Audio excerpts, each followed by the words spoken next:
Hello students, this is another personal video from me, your instructor in Humanities 231.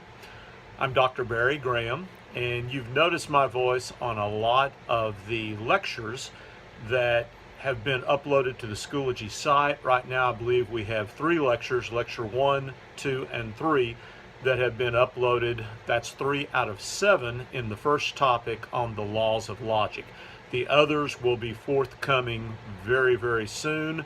We've allowed ourselves a number of days and even weeks to complete topic 1 because there's a lot of material there, and we feel like it's very, very important to you to have this material, both in terms of writing the term paper and just living life in general.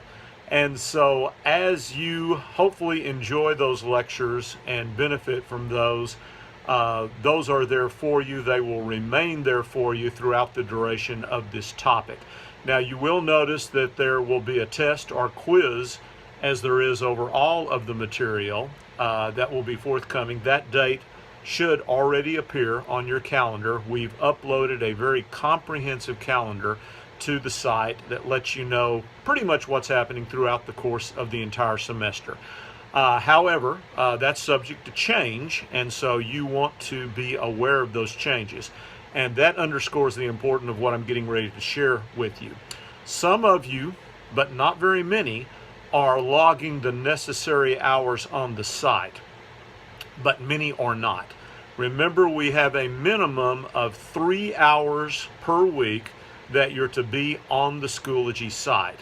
That's how we're going to take attendance. And remember, after 4 absences, and what that will correspond to will be, since you're spending, normally you would be in class for 3 hours, but this is online, and so if you only log 2 hours on a given week, that's an absence. If you only log 1 hour on a given week, that's 2 absences. And if you fail to accumulate even 1 hour on the site, that's 3 absences for that week. And since you can be dropped from the course, as we mentioned, after 4 absences, you want to be very, very cautious about that. Please don't live under the misapprehension, please don't misunderstand this, that if you're thinking, okay, I only logged an hour this week, so I'll log 2 extra hours next week. The hours have to be consistent per week. If you don't log the total number of 3 hours on a given week, you can't make those hours up later. All right. Now, if you have a legitimate reason because of an extended illness or something like that, that's one thing. But remember, since these hours can be technically accumulated within a single day, that means you've been sick 7 days out of the week. And that's going to require some documentation. We figure if you're that sick, you probably had to go to the doctor or something like that. So you can message me and you can tell me if something drastic like that occurs. Obviously, I do want to know about it, but then I will require some documentation from you. Okay? So please bear that in mind. That's very, very important in terms of your success rate in this class. Also want to remind you, upcoming, and you'll see this on the calendar, it's required that you submit a thesis statement form that will be the thesis statement for your term paper. We want you to be formulating that very early in the semester so that you have a lot of time to write your paper. And the way you'll do that is you'll download the form from the assignment, print it out. This is one of the few things in this class that you'll ever have to have access to a printer. And then you'll take it to the Center for Student Success, and one of the professionals that works in there will be able to not only help you formulate your thesis statement, but they'll also need to sign off on it. Okay, I need their signature. And when you've done that, you'll return that paper to my office in the Washington Sams Fine Arts Building. I'm in office 103. I'm sure you'll be able to find that without any problem, but I've got a basket by my door. My name is very plainly on the door. I need you to put that completed form in that basket, all right? And so if you have any difficulty with that, again, you'll need to message me and let me know what's going on with that, but it should be pretty straightforward. Now, you may be thinking, well, how do I know what my thesis statement is supposed to be? I'm leaving this open for you to pick something that's of interest to you, but we want to avoid topics that are too obvious. Obviously, your thesis statement can't be the sky is blue. Well, nobody's going to argue with that. See, this is what we call an argumentative paper. Pick a position that people could disagree with. All right. We also want to avoid thesis statements that would be similar to what people would maybe argue about in a sports bar or a sports establishment or something like that. There are just too many ways that you can go when you're trying to prove that Kobe Bryant's the best basketball player of all time, or whoever it might be, whatever the current player might be on that. Also, if you're picking topics like abortion, those are controversial, obviously. So I'm not going to say you can't choose that, but you've got to be ready to really produce some serious evidence about that, rather than just saying, well, I believe abortion's wrong, and I believe it's murder, without producing any evidence about that, and then getting on, quoting a bunch of scriptures and things like that. It's fine in certain contexts to quote scriptures.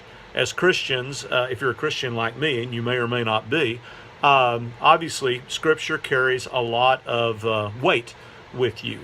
But remember, when you're writing a paper, you can't always be sure who your audience is, and so quoting Scripture may be effective with one kind of audience if you know you're writing to all Christians, but in another way, it may not carry much weight because your audience might not be Christians or even religious people. So you would want to also support that with some hard empirical data, other references besides just the Bible, even though the Bible is good as well.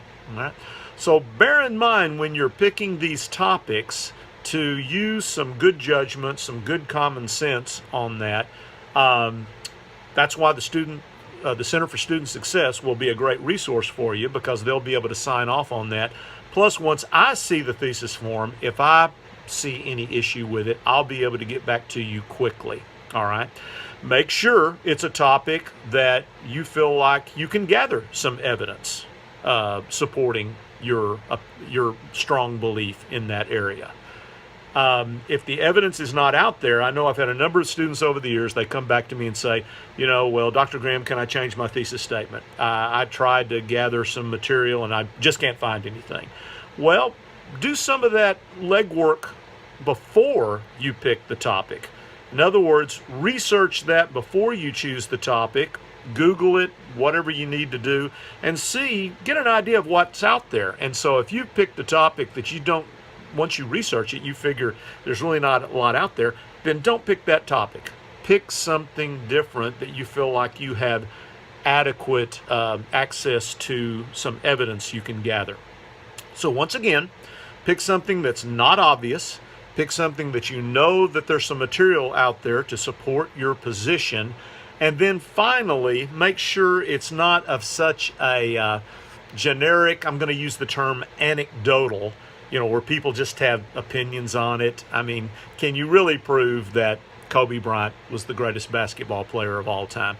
That's hard, because there's players that played in different eras, like Wilt Chamberlain.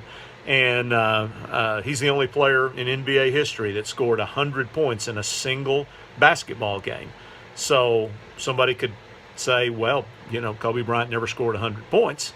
He got close, but never 100. So you see where I'm going with that. That's something that, people just kind of discuss when they're having a glass of iced tea at their favorite sports establishment. So you might want to think about that.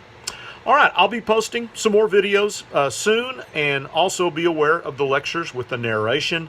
Be aware of when that next quiz comes up, and please be aware of the due date for the thesis statement form. We want you to have that thesis statement created, make sure that you create it so that you have plenty of time to work on your paper, and the due date for the paper will obviously be posted on the site as well very soon if it's not already. Take care, have a good rest of your day, and bye-bye.